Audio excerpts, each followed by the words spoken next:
Bonjour et bienvenue à toi dans cette nouvelle vidéo. Aujourd'hui, je suis très contente de faire cette vidéo pour toi.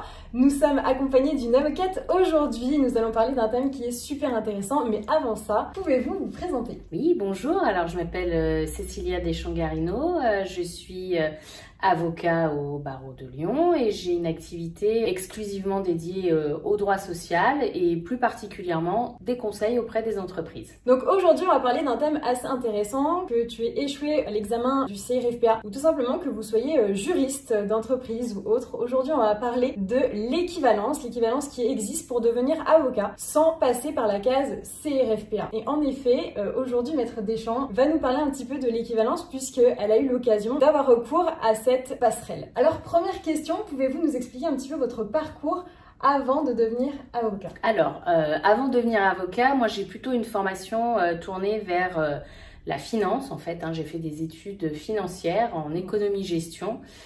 J'étais plutôt vouée à aller travailler en audit, on va dire. Et puis, j'ai réalisé mon stage final au sein d'un cabinet d'avocats. Et là, révélation, je me suis dit, pourquoi la finance? Au final, avocat, c'est pas mal.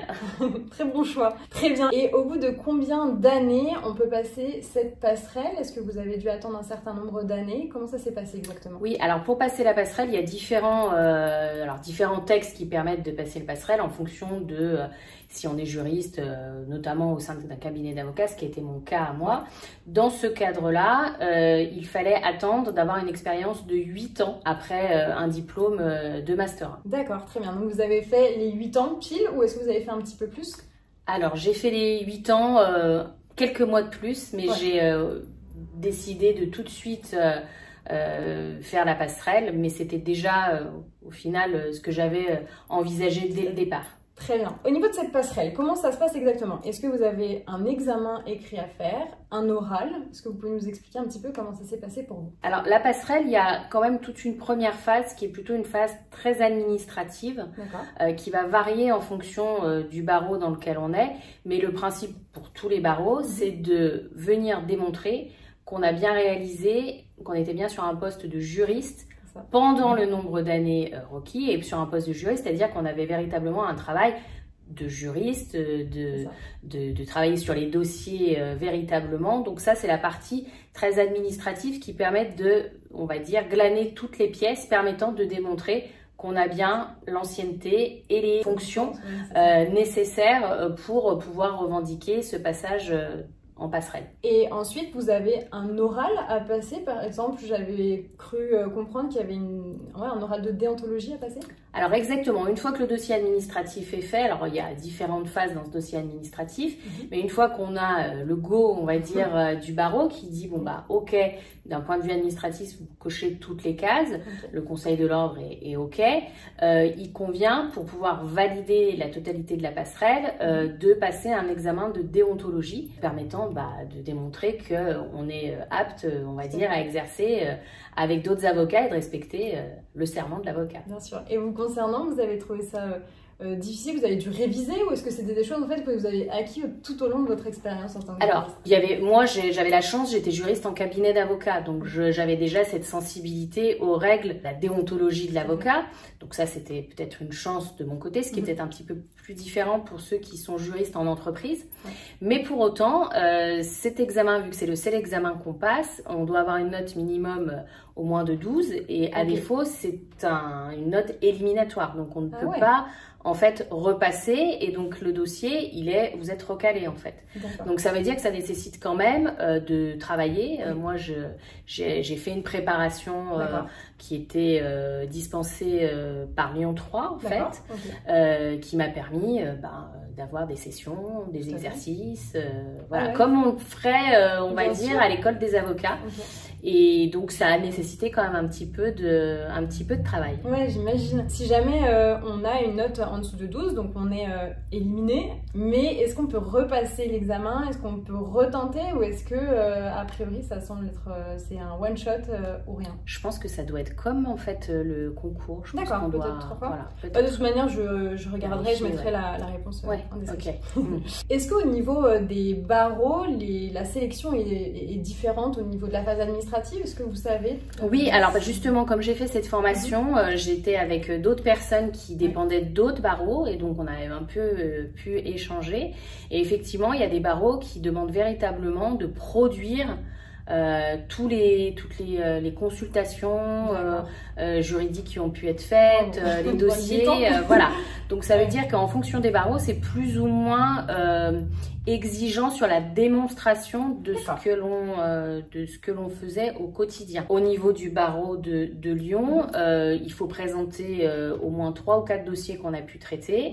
Bien évidemment, après du côté plus administratif, il faut avoir les bulletins de paye qui permettent de démontrer la qualification de juriste.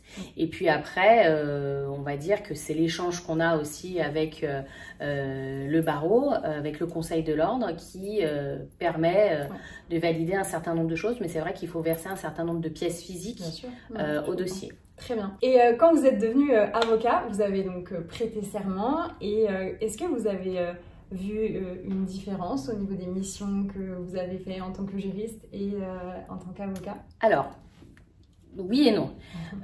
Non, parce que comme j'étais déjà en cabinet, j'étais vraiment considérée comme un avocat, c'est-à-dire que je faisais tout ce que peut faire un avocat, à l'exception évidemment de la plaidoirie, puisque ça c'était pas possible. Mais comme moi j'ai toujours plus eu une appétence pour le conseil, alors je concluais mais je n'allais pas plaider. Voilà, ça m'ouvrait la porte éventuellement de me dire si je veux avoir une activité contentieuse, désormais je pourrais le faire.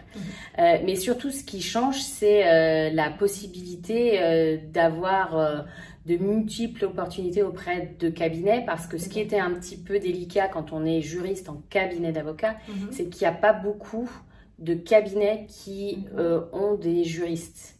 Alors ça va dépendre aussi un petit peu des matières, mais c'est vrai que si on veut un peu explorer d'autres possibilités, c'était un petit peu difficile. Et puis après, bien évidemment, la possibilité d'aller plaider qui s'ouvre à vous. Et ça, c'est une activité qui vous plaît? Alors moi, je plaide pas forcément beaucoup, c'est pas mon... Je suis plutôt au conseil, mais disons que ça veut dire que si demain je veux le faire, j'ai tout à fait la possibilité de le faire. Donc ça, c'est bien. Trop bien, super. Est-ce que la procédure, elle est payante ou est-ce qu'elle est gratuite? Alors non, il y a un coût fixe de traitement du dossier qui est pas excessif non plus, mais effectivement, il y a un paiement à effectuer pour l'analyse en fait par le Conseil de l'Ordre du dossier. Très bien. Et on peut envoyer son dossier que dans un barreau, on ne peut pas le faire dans plusieurs barreaux et se dire... Non. En fait, c'est un peu comme l'inscription, on s'inscrit dans un barreau et puis après, si on décide d'aller ailleurs, il faudra venir dire si on a déjà présenté ce dossier ailleurs. Puisqu'après, peut-être ce qu'on n'a pas forcément dit, c'est qu'il y a bien évidemment, comme pour les avocats qui passent par la voie naturelle, tout le questionnement du procureur, est-ce qu'on a des antécédents judiciaires qui sont bien évidemment vérifiés. Donc pour cette traçabilité-là, il faut justement... D'accord, donc les mêmes exigences que pour passer le CAPA. Ok, donc ça c'est des choses qui sont assez importantes à vérifier sur son casier judiciaire. Exactement. Très bien, et je vous remercie pour votre temps, pour toutes les informations que vous avez données aux étudiants et aux juristes qui nous écoutent, parce que c'est une passerelle qui est très importante et qui peut en aider plus d'un. C'est moi qui vous remercie. Si jamais vous avez des questions à poser un petit peu plus précises, n'hésitez pas à contacter Maître Deschamps. Je vous mets le lien de son LinkedIn tout simplement en description de cette vidéo et je vous dis à très bientôt dans une prochaine vidéo.